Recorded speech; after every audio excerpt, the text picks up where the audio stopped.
Hemos decidido que la bombilla incandescente empiece a retirarse a partir del año que viene y haya desaparecido completamente en el año 2011.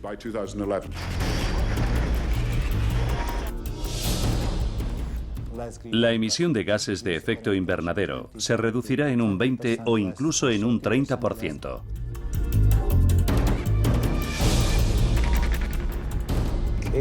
Será ilegal fabricar o importar bombillas tradicionales de 100 vatios o más. Los niños necesitan a sus padres.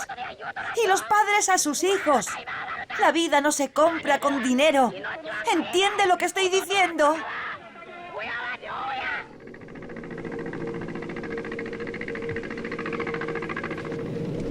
En verano de 1953, el pequeño puerto pesquero de Minamata al sur de Japón vive unos acontecimientos extraños. Al principio se hablaba de gatos que daban brincos. Poco después, las autoridades sanitarias locales reciben informes de personas con los mismos síntomas. La Universidad de Minamata descubrió por fin que el problema estaba en el sistema nervioso central. La causa, intoxicación crónica por mercurio. Durante los años siguientes, en la región de Minamata nacen muchos niños con malformaciones.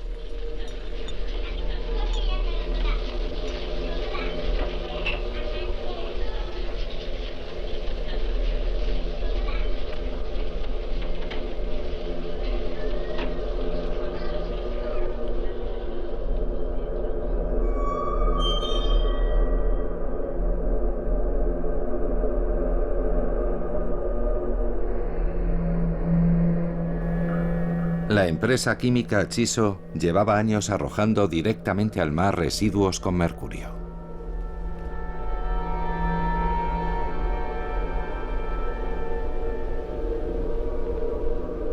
A pesar de esos accidentes, el mercurio se siguió utilizando frecuentemente. Las epidemias causadas por intoxicación con mercurio son habituales. Las Naciones Unidas no actuaron hasta el año 2009. Entonces se decidió imponer una moratoria mundial en el empleo del mercurio. Los gobiernos obligaron a retirar de los hogares todos los dispositivos con este metal. Con una excepción, la lámpara fluorescente. Todavía se permite que contenga mercurio.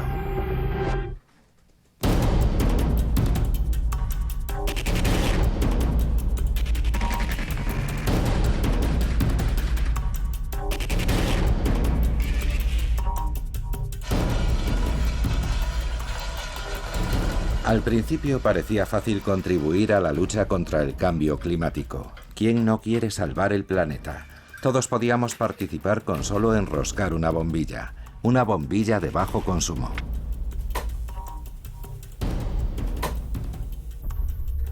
Entonces llegaron informes críticos.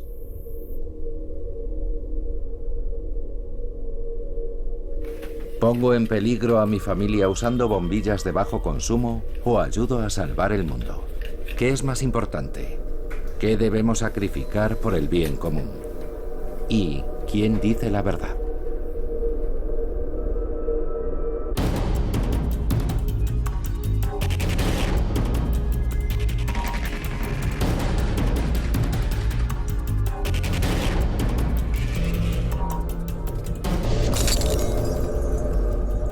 Un niño de Baviera entró en contacto con una bombilla de bajo consumo rota. Un accidente con graves consecuencias para Max, de 4 años. Consecuencias que tardaron semanas en descubrirse. Teníamos una lámpara de pie aquí. Estaba encendida y tenía una bombilla de bajo consumo. Pero alguien pasó y chocó con la lámpara, que se cayó ante la puerta del dormitorio.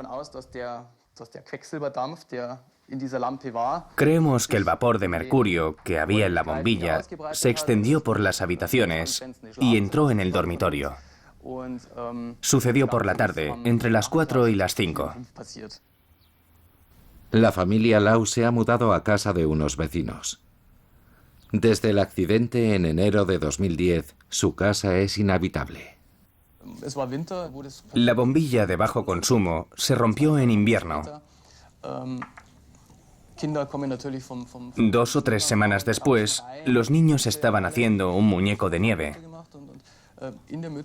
Cuando entraron, se sacaron el gorro y vimos muchos pelos en el de Max.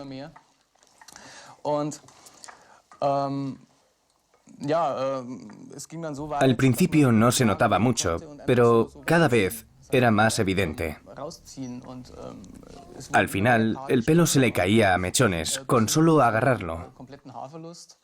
Siguió perdiendo pelo hasta que se quedó totalmente calvo. Unas semanas después se le cayeron las cejas y las pestañas. Algunas semanas más tarde empezaron los temblores. Cuando agarra la taza del desayuno, le tiemblan las manos. Él es consciente de que pasa algo, pero no sabe qué es. La incertidumbre nos hace sufrir porque todavía no sabemos qué se puede hacer. Los efectos a largo plazo son un misterio. Nadie ha podido ayudarnos.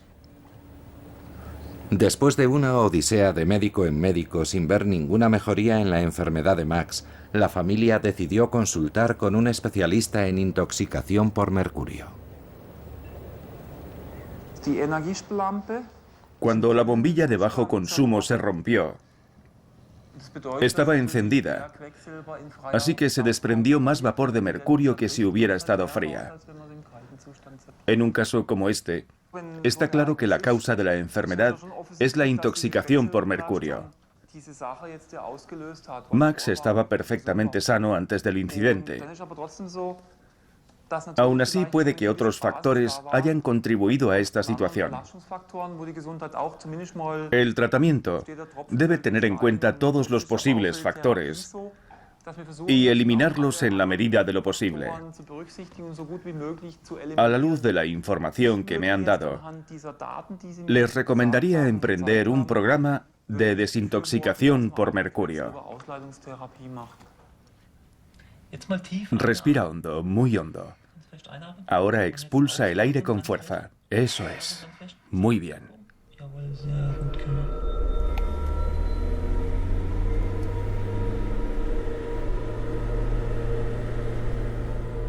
¿Qué hace el mercurio en el cuerpo? ¿A dónde va y qué daños causa?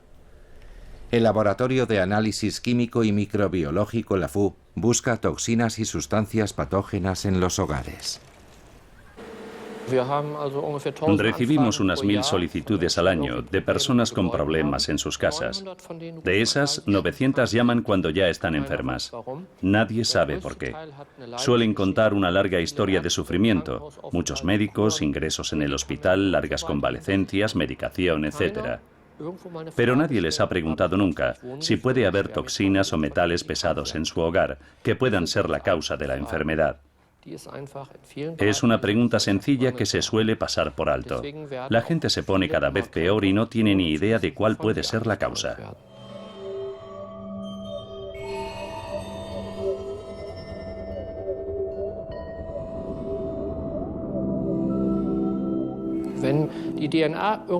Cuando nuestro ADN es atacado y sufre daños, el cuerpo suele poder solucionarlo. En el caso del mercurio no es así. Si hay otras sustancias presentes, patógenos, carcinógenos u otras sustancias químicas de efecto rápido, las enfermedades graves suelen aparecer cuando concurren los efectos de esas sustancias y los del mercurio. La Universidad de Calgary fue la primera en demostrar cómo el mercurio ataca directamente las neuronas y las destruye.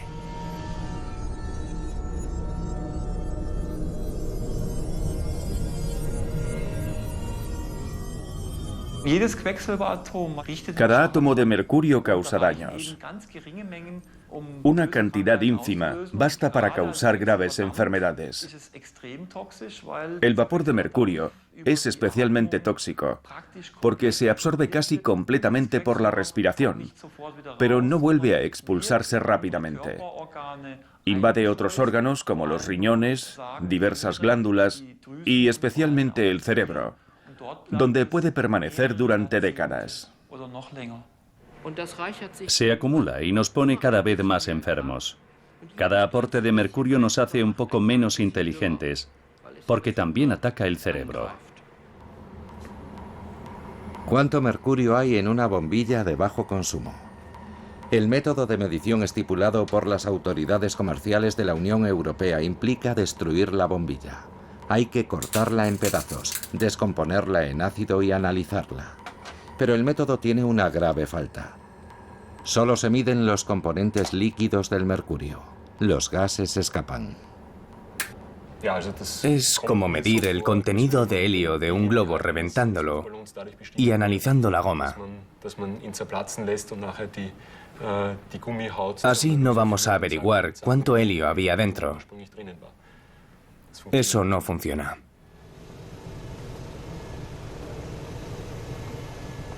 En el reactor de investigación del Instituto Atómico de Viena, Georg Steinhauser ha desarrollado un sistema de medición que obtiene resultados fiables. La bombilla sigue intacta y el mercurio no puede escapar. He pedido un análisis de una bombilla de bajo consumo de la familia Laus, adquirida en el mismo momento que la que se rompió. El mismo fabricante, el mismo modelo, el mismo número de lote. Se introduce la bombilla en el reactor y se bombardea con neutrones. El mercurio se vuelve radioactivo y emite radiación. La cantidad de radiación se corresponde exactamente con la cantidad de mercurio contenido en la bombilla.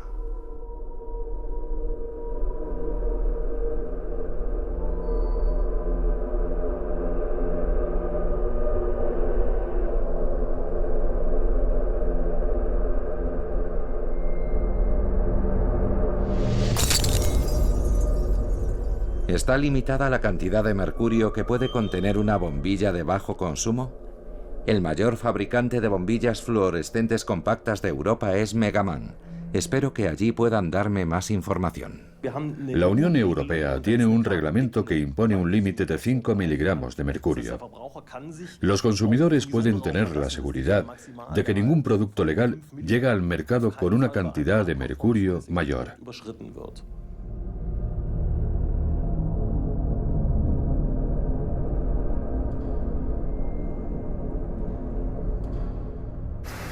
¿Por qué 5 miligramos? Cuando se fijó el límite, las necesidades de producción tuvieron más peso que los riesgos sanitarios. La cantidad de mercurio utilizado puede variar. ¿Cómo se pueden retirar del mercado las bombillas que superan el límite permitido? ¿Quién analiza la cantidad de mercurio? Realmente no hay verificación. Según el sistema de la Unión Europea, los fabricantes e importadores incluyen la marca CE como garantía de que sus productos cumplen los requisitos. Así es como funciona. Se presupone buena fe. Por supuesto, hay empresas criminales que no siguen las reglas. Eso es malo. También hay dinero falsificado, lo cual también es malo. Pero no es posible verificar todos los billetes.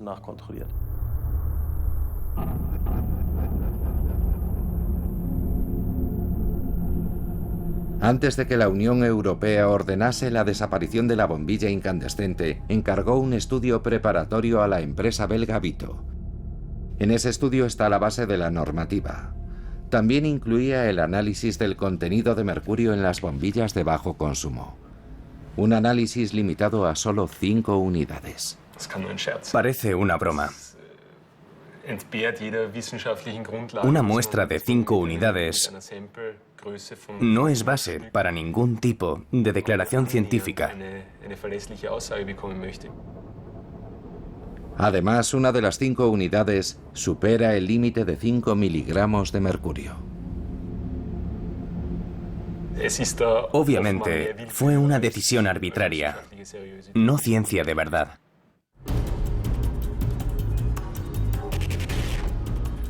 Tengo la oportunidad de hablar con Kat Giladi, es presidente de la Asociación Internacional de Diseñadores de Iluminación. Giladi participó en los debates internos de la Unión Europea que precedieron a la extinción de la bombilla incandescente. Estaba en el grupo de trabajo en representación de los diseñadores y pudo ser testigo de cómo se elabora la legislación comunitaria.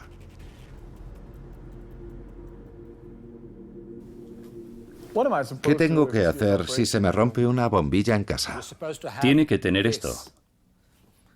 El equipo. Un equipo. Si se rompe una bombilla, usted busca su equipo. Primero tiene que leer y comprender las instrucciones. Después empieza a sacar toda la parafernalia. No voy a abrirlo, pero contiene unas botas, una mascarilla y un mono para todo el cuerpo. También tiene un producto para extender sobre el mercurio, una escoba para recogerlo y otros artículos para limpiarlo. Es un proceso muy complejo. Por lo que vemos aquí, el mercurio es un metal muy peligroso. El único miembro del Parlamento Europeo opuesto a la prohibición de la bombilla incandescente era alemán. Pero Holger Kramer no pudo cambiar la decisión desde su escaño. ¿Quién decide si la decisión de un consumidor es o no correcta? Reducirlo todo a juicios de valor políticos y morales es muy cuestionable. Yo procedo de la RDA, donde vivíamos en una dictadura. El partido decidía en reuniones cerradas cuántos televisores en color o maquinillas de afeitar estarían disponibles durante los siguientes 5 años. 24 años después de la caída del muro, aunque hemos ganado nuevas libertades, mucho de lo que hace la Comisión Europea me recuerda al Politburó. Tiene rasgos dictatoriales. En julio de 2005, la Comisión Europea introdujo la Directiva sobre Diseño Ecológico. Su objetivo es mejorar el rendimiento medioambiental de los productos que utilizan energía. El largo documento legal identifica numerosos grupos de productos y los marca para un futuro de bajo consumo. Solo una breve frase menciona el alumbrado en el sector residencial. Una poderosa mención que selló el futuro de la bombilla incandescente. Basándose en la Directiva de Diseño Ecológico, la Comisión describió la bombilla incandescente como producto que utiliza energía y definió los criterios legales para la eficiencia energética, lo que la proscribió de facto, dado que la bombilla tradicional no satisfacía esos criterios. La prohibición de la bombilla incandescente se decidió en lo que se conoce como procedimiento de comitología. Es un proceso político que suele utilizarse para regular la implementación detallada de las leyes europeas. En primer lugar, se forma un grupo de trabajo, un comité de comitología. Los ministros de los 27 Estados miembros asignan a este comité funcionarios con la experiencia adecuada. Además de funcionarios, las reuniones del grupo de trabajo cuentan con representantes de la industria, ONGs y otros expertos. Se debaten los estudios encargados, se hacen preguntas y se dan respuestas. Por último, el comité vota. El resultado del voto se envía al Parlamento Europeo para su estudio. Si el Parlamento no utiliza su derecho de veto, la decisión se considera aprobada.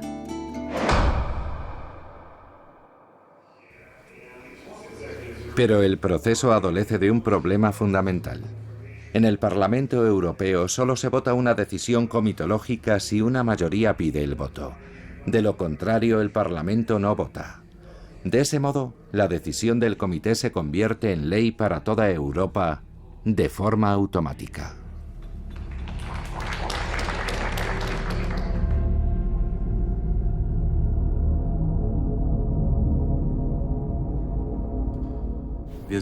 Estamos sometidos a procesos de toma de decisiones carentes de transparencia y control democrático.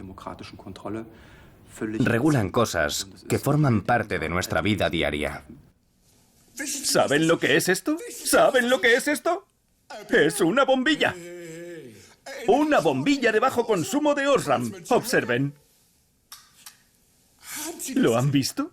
¿Lo han visto? ¡Se ha encendido al momento! Ahora miren esto. ¡Se puede regular! Por fin tenemos bombillas bonitas que ahorran energía, de todas las formas y tamaños, de Osram. ¿Qué haces? Me desenrosco, ya he acabado. La industria no solo intenta influir en los consumidores, sino también en los legisladores. Le pregunto al economista Max Sote sobre la relación entre la política y la industria. No me sorprende que los políticos hayan sido manipulados. Los comités de la Unión Europea funcionan así. Bruselas es muy poco transparente y es fácil ejercer una gran influencia. ¿Por qué no iba a hacer el sector de la iluminación lo mismo que los bancos? Es decir, escribir sus propias leyes y dárselas a firmar a los políticos. Hay muchas formas de influir sin despertar sospechas de soborno.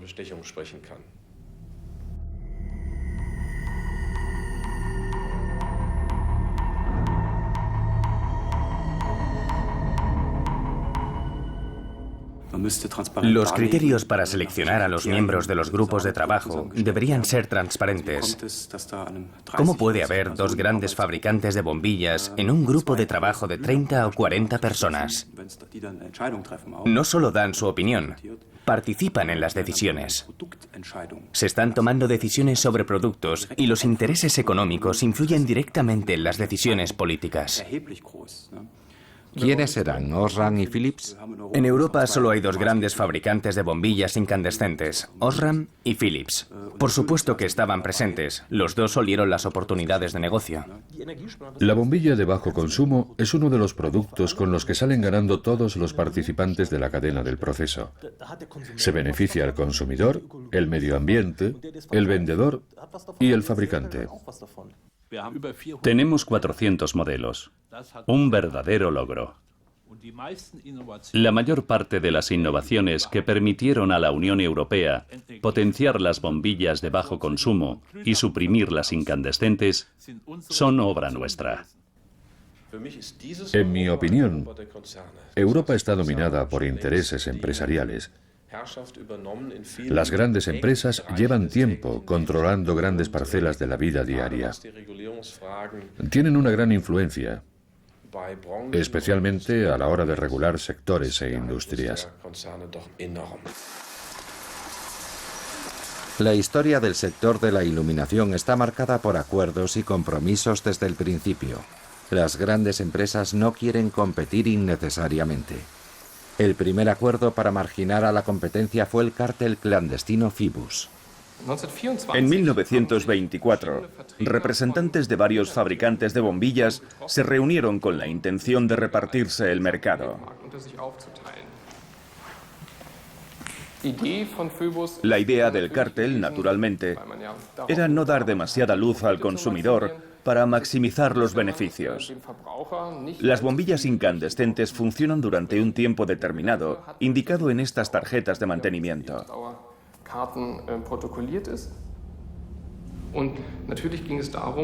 El cártel Fibus quería reducir la duración. Un año después alcanzaron un acuerdo. La vida de una bombilla incandescente sería de unas 1000 horas.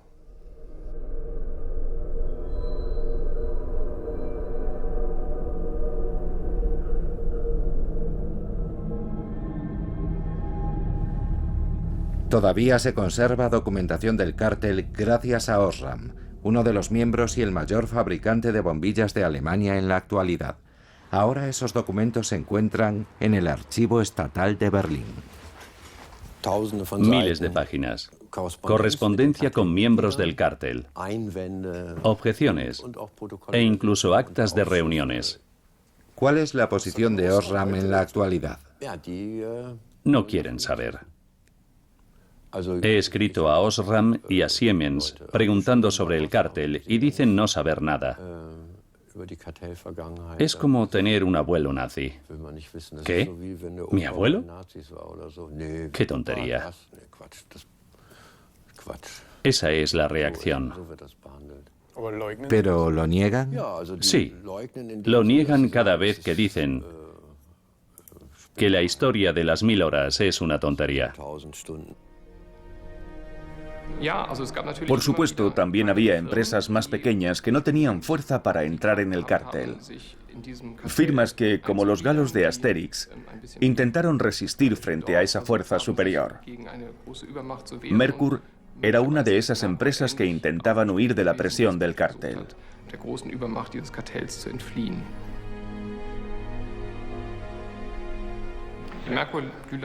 La bombilla incandescente de Merkur duraba hasta 5000 horas, 4000 más que el límite marcado por Phoebus.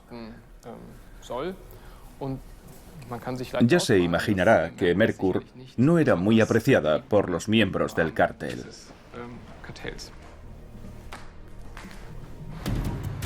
Se hicieron muchos intentos para incrementar la duración de la bombilla incandescente. Por ejemplo, el inventor berlinés Dieter Wieninger, que diseñó el reloj de teoría de conjuntos para su ciudad a mediados de los años 70. Para reducir la necesidad de cambiar las bombillas fundidas, Wieninger empezó a trabajar en una bombilla que nunca se fundiese. Lo primero que hicimos fue hablar con el Departamento de Investigación de Osram. Su respuesta, por escrito, fue que no era posible incrementar la duración de las bombillas incandescentes. Entonces lo intentamos por nuestra cuenta y encontramos el modo de incrementar la duración de las bombillas sin modificar el consumo ni perder luminosidad, y nos concedieron la patente. Las bombillas incandescentes de larga duración de Wieninger duraban 150.000 horas. Se probaron en las farolas que rodean la columna de la Victoria de Berlín. Ninguna de ellas falló. ¿No es problemático que un producto dure tanto tiempo? El sector necesita vender para conservar los puestos de trabajo. ¿No es comprensible? Claro que es comprensible, pero hablamos de cientos de millones de bombillas. Si podemos reducir 3 o 4 veces la necesidad de recambios, ahorraremos tanto dinero que sería ridículo no hacerlo. La bombilla incandescente de larga duración nunca llegó a fabricarse. 4 días después de que Wieninger ofreciese su invento a una fábrica de la antigua Alemania Oriental, su avión privado se estrelló y Wieninger murió en el acto.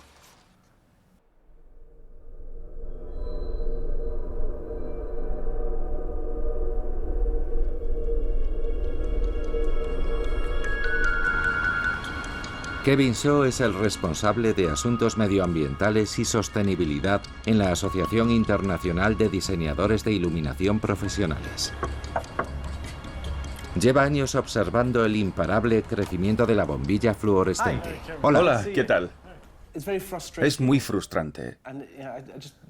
Tengo la sensación de que no avanzamos en la dirección correcta.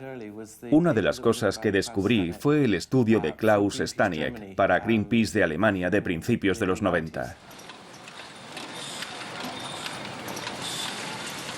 Antes de eso, el antropólogo y documentalista Klaus Staniek rodó un documental donde mostraba la reacción de la industria frente a la crítica a las bombillas fluorescentes. Las bombillas fluorescentes emiten luz como las demás. La luz no sabe de dónde procede. No hay ningún dato fiable de que una fuente de luz produzca una luz más dañina que otra. De hecho, gracias al uso de pantallas y al control de la dirección, la luz artificial permite controlar mejor la cantidad y la calidad de la luz necesarias para muchas tareas realizadas en el interior. ¿Mejor? Sí, mejor.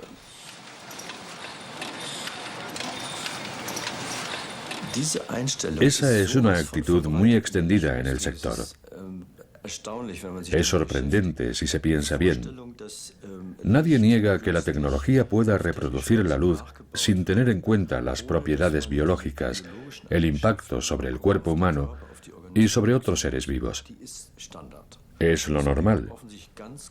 Muy pocas personas rechazan esta opinión y se toman en serio esos otros aspectos.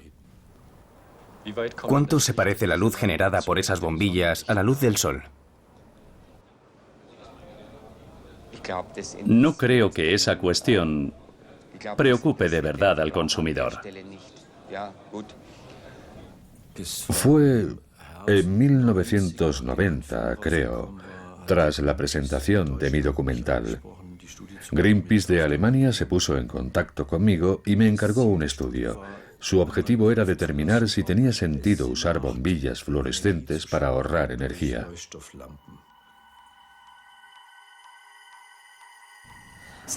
El artículo de Staniek criticaba duramente los tubos fluorescentes compactos por muchos motivos. No todos los problemas se han resuelto: reciclaje, mercurio. En Greenpeace de Hamburgo estaban encantados, muy contentos. Habían encontrado la fórmula con la que las nuevas tecnologías nos permitirían reducir el consumo de recursos. Entonces llegó un investigador independiente a echar por tierra su idea. En Greenpeace estaban furiosos, encargaron investigaciones dedicadas a desacreditar el artículo de Staniek. Greenpeace Internacional decidió que lo mejor sería pedir declaraciones a los fabricantes. Estos pusieron a sus profesionales a trabajar y elaboraron una respuesta conjunta opuesta a la de Greenpeace. Y Greenpeace se puso del lado de la industria de la iluminación. Mi experiencia con Greenpeace me dice que funcionan así. Ellos saben más que nadie. Tienen su idea y todo lo que se oponga a su idea no es válido.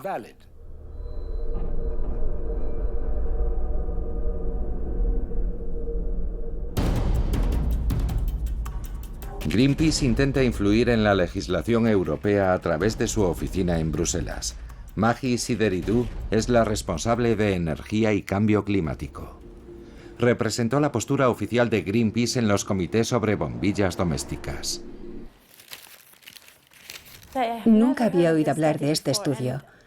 Está elaborado en el año 1991 y yo llevo en Greenpeace desde el 2000. No puedo recordar lo que sucedió en 1991. El artículo de Staniek fue ignorado. En 2007 se dieron los primeros pasos para prohibir la bombilla incandescente. Greenpeace recibió una invitación para participar en los comités. Greenpeace participó en las reuniones preparatorias cuando Bruselas estaba estudiando las nuevas bombillas. Es cierto. Podemos ir a hablar con ellos y decirles: escuchad, lo que estáis haciendo ahora va a incrementar la contaminación y liberará grandes cantidades de mercurio en el medio ambiente. No quieren oírlo, no les interesa. No les interesa.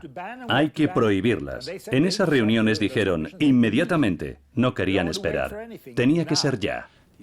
Estaban presentes y recibieron las regulaciones con los brazos abiertos. En mi opinión, Greenpeace fue el tonto útil a los intereses empresariales. Lo que la industria quiere es vender más y Greenpeace debería saberlo. Para nosotros lo más importante es el consumo de energía. Si las bombillas de bajo consumo son significativamente más eficientes que las incandescentes, ese es el camino.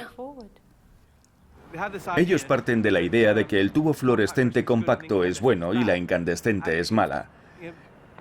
Y la defienden con un fervor casi religioso. Es una fe, no se basa en la realidad. Prefiero creer que somos eficaces, que somos profesionales, que tenemos una estrategia, que lo que decimos es correcto.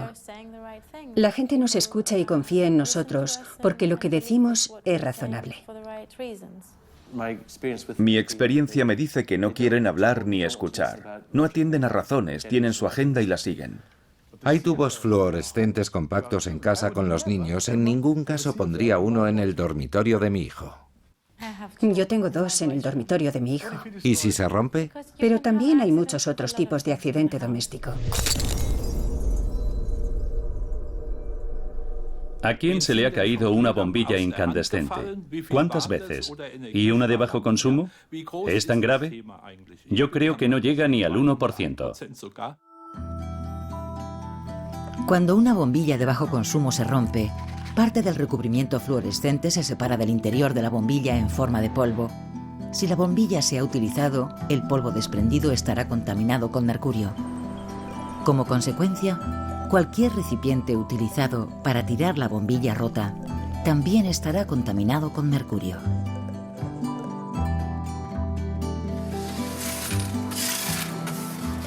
¿Cómo puede Greenpeace hacer eso?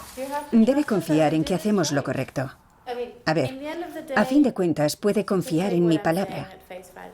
Yo le confirmo que Greenpeace analizó la situación. No dijimos, qué bien, vamos a hacerlo, sin ninguna base. Pero Greenpeace se equivocó. Vale, está bien.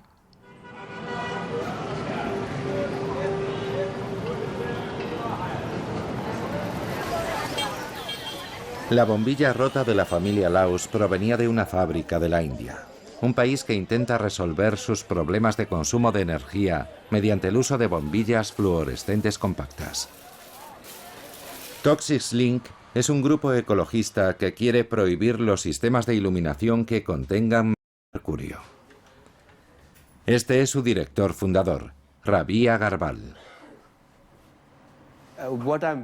Lo que me preocupa es toda la campaña sobre el cambio climático. Buscamos sentirnos bien sin enfrentarnos a los problemas reales que tenemos como sociedad. Creo que es muy importante. De lo contrario, no tendremos futuro. Nueva Delhi. Aquí hay muchísimas empresas pequeñas que fabrican bombillas de bajo consumo para los mercados nacional e internacional, también para Europa. El sector de la iluminación en la India consume unas 650 toneladas de mercurio al año.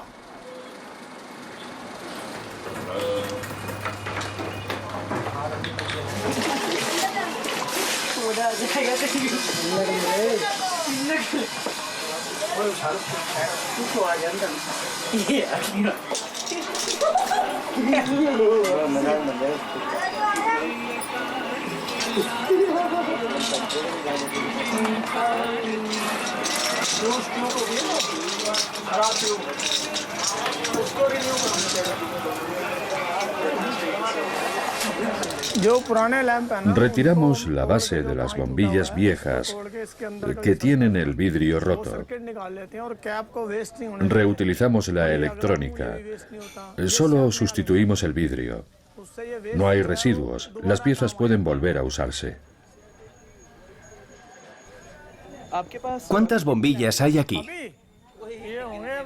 No las hemos contado. Unas 40 o 50.000. ¿Y el mercurio que contienen? No. ¿No es peligroso? No, no contienen mercurio peligroso. No importa si las tocamos. Mire, el vidrio está roto. No pasa nada.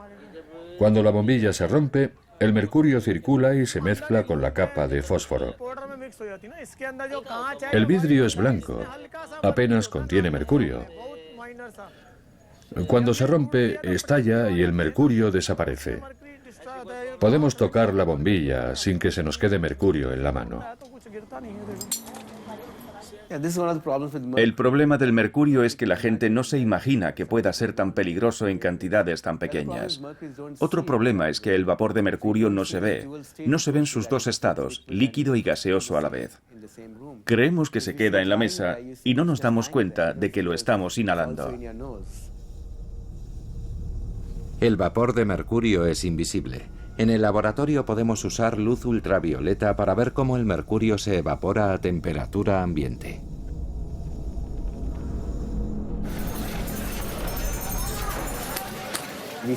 Lo mismo sucede en el sudeste asiático, en América Latina, en África, en todas partes. Siempre lo mismo.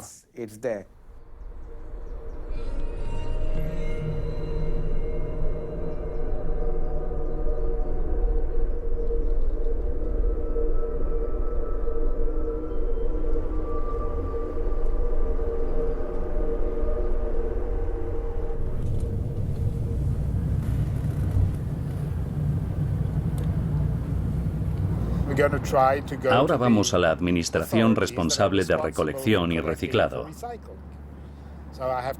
Tengo que coger el coche porque no hay ningún lugar cerca de mi casa donde pueda hacerlo, donde pueda deshacerme de la bombilla. ¿Y esos puntos de reciclaje no están abiertos todos los días? No, esos puntos de reciclaje solo están abiertos un día al mes.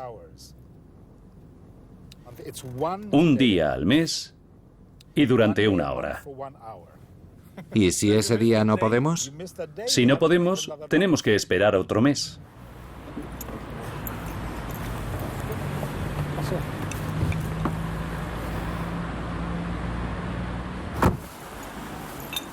Una bombilla. Gracias.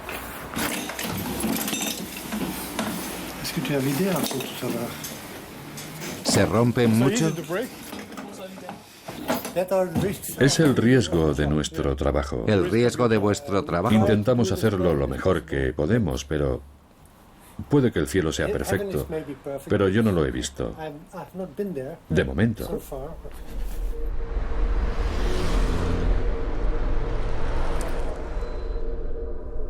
En el estudio de Vito, base de la decisión de la Comisión Europea, se parte de que el 80% de las bombillas de bajo consumo no se desechan correctamente, así que el 80% del mercurio acaba en la atmósfera. ¿Qué sucede con el 20% de bombillas de bajo consumo que sí se desechan correctamente?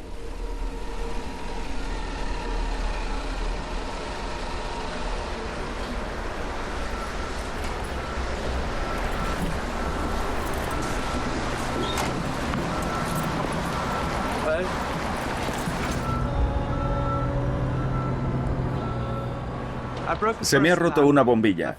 He seguido las instrucciones del Departamento de Salud Pública, que en resumen consisten en meterla en un recipiente y sellarlo con el paño utilizado para limpiar. Muy bien, gracias. En realidad no tenemos ningún procedimiento para estos casos.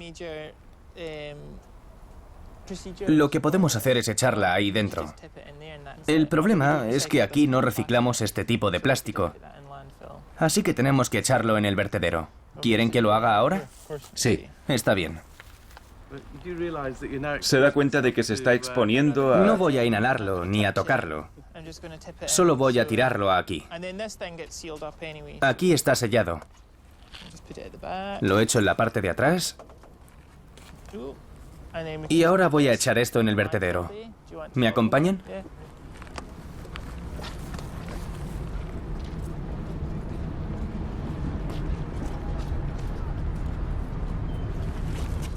¿Ya está? Me inclino a pensar que, según nuestra lógica y nuestros cálculos, una gran cantidad se filtra al suelo, se filtra hasta los acuíferos, se introduce en el ecosistema.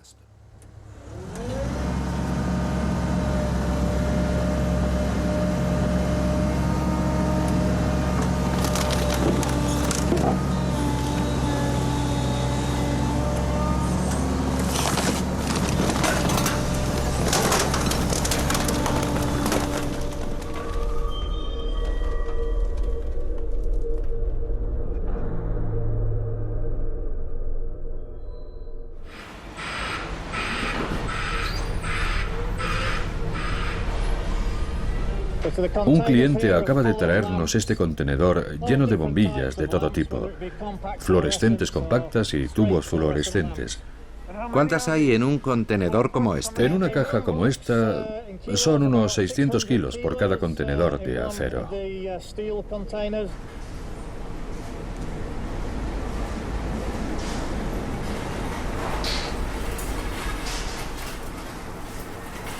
Aquí está este contenedor que nos ha enviado un cliente. Como puede ver, todavía está lleno y contiene sobre todo tubos fluorescentes. Los sacamos del contenedor y los colocamos en la cinta transportadora para comenzar el proceso de reciclaje. No puedo evitar sentir que estoy presenciando una representación ensayada. El ritmo constante, la limpieza meticulosa. ¿Es así un día normal en una planta de reciclaje? ¿No es muy lento hacerlo a mano? Las bombillas son muy frágiles y el vapor de mercurio que contienen es peligroso. Hay que manipularlas con mucho cuidado para evitar que la concentración de mercurio en la planta llegue a ser demasiado alta. Poco más tarde, averiguo que el riesgo del mercurio no siempre se ha tomado muy en serio aquí. El 23 de noviembre del año 2009, el director de la empresa Craig Thompson admitió ante un tribunal que había descuidado sus deberes en lo referente a las sustancias tóxicas. 20 trabajadores de su planta de reciclaje se pasaron meses expuestos a grandes cantidades de mercurio. El analista medioambiental Andrew Mackesson fue uno de ellos. Justo después de su formación como responsable de salud y seguridad, descubrió los primeros síntomas de intoxicación por mercurio en otros trabajadores y en sí mismo. Estábamos muy nerviosos. La gente se rascaba y aparecían unas marcas rojas que no desaparecían inmediatamente. Empecé a tener ataques de ansiedad y depresión.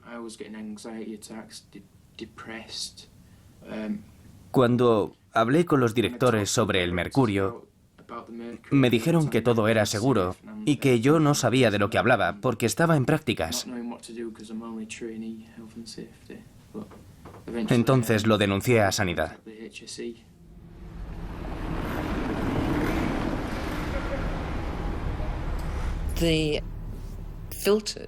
Los filtros que utilizaban solo filtraban una parte, solo el polvo y solo en parte.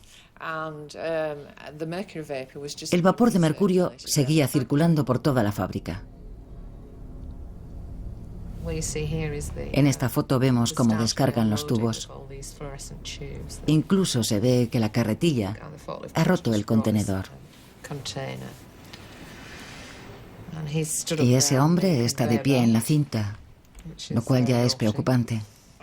No tomaban ningún tipo de precaución. Ninguno de ellos lleva mascarilla.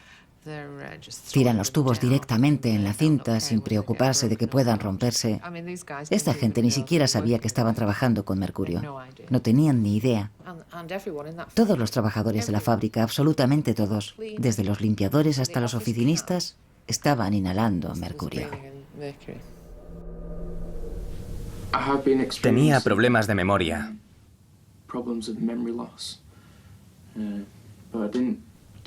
Pero no pensaba que pudiesen tener relación con el mercurio hasta más tarde, cuando descubrí otros síntomas y me dije, Dios mío, ¿cómo no me he dado cuenta antes? Es una cosa que se te va metiendo dentro, sin que te des cuenta, hasta que ya es demasiado tarde.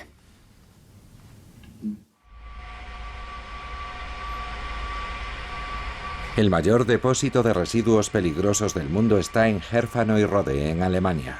Allí hay 220.000 toneladas de residuos contaminados por mercurio. Están en ese depósito temporal porque está prohibido sacar mercurio de Europa.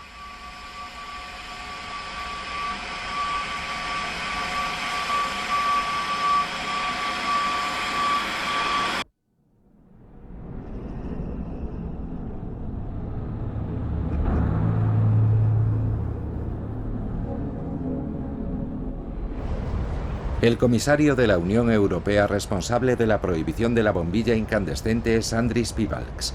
Se negó a concederme una entrevista aduciendo que ya no es el comisario de energía y por lo tanto no es responsable. Su sucesor, Günther Oettinger, también se negó. El motivo es el comisario de energía ahora, pero no lo era en el momento de la prohibición. Al final me remiten a la portavoz de Oettinger. El responsable de preparar la legislación no da la cara. No nos permiten filmarlo. La cantidad de mercurio emitido evidentemente no tuvo importancia en la decisión de la comisión. ¿Mercurio? Hay una pequeña cantidad de mercurio. ¿Qué más podemos decir? Nada. ¿Cuánto se ha reducido la emisión de dióxido de carbono gracias a la regulación del 2009? Calculamos que se reducirán en unos 15 millones de toneladas solo a causa de la bombilla incandescente. 15 millones de toneladas es el 0,4% de las emisiones totales de dióxido de carbono en Europa. Aunque admitamos que se emiten 15 millones de toneladas menos, es una cantidad ínfima en comparación con la de otros países. China emite más de 5.000 millones de toneladas al año y la cifra aumenta en 500 millones de toneladas al año.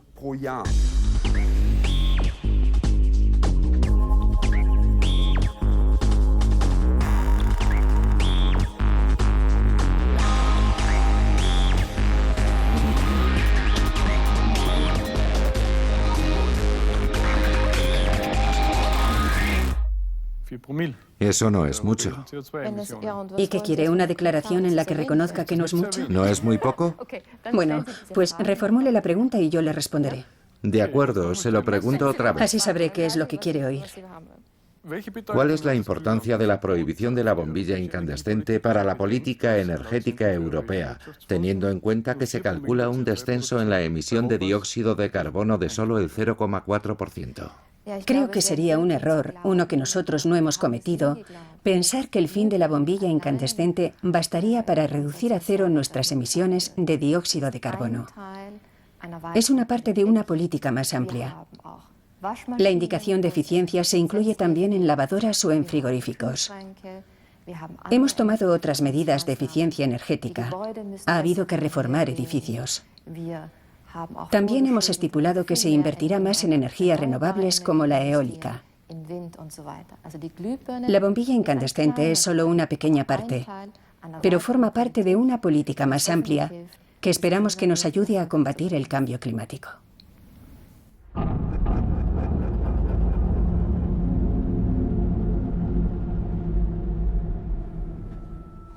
Los detractores de la bombilla incandescente critican que transforma el 95% de la energía consumida en calor.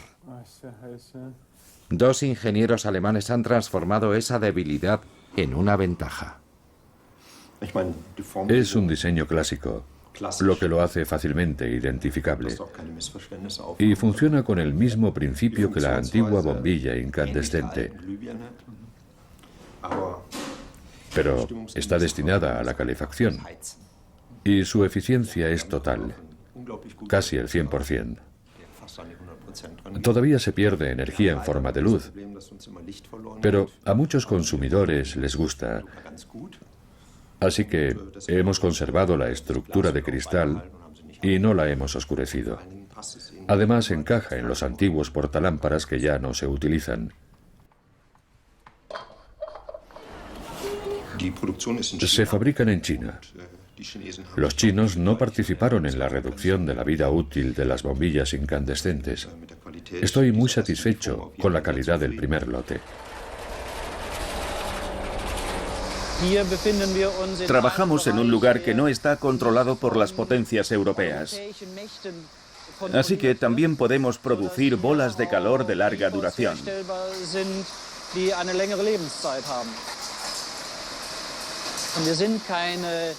No somos vendedores de bolas de calor. Somos ciudadanos normales. Hemos estudiado el asunto y nos ofende como ciudadanos que se haya introducido una ley antidemocrática como esta. A las autoridades no les parece divertido este desafío a la prohibición de la bombilla incandescente y no aceptan el argumento de que las bolas de calor son estufas en miniatura y no lámparas. Por eso las bolas de calor no cumplen los requisitos de la legislación comunitaria. 40.000 bolas de calor han sido interceptadas en la aduana. No está permitido comercializarlas en la Unión Europea.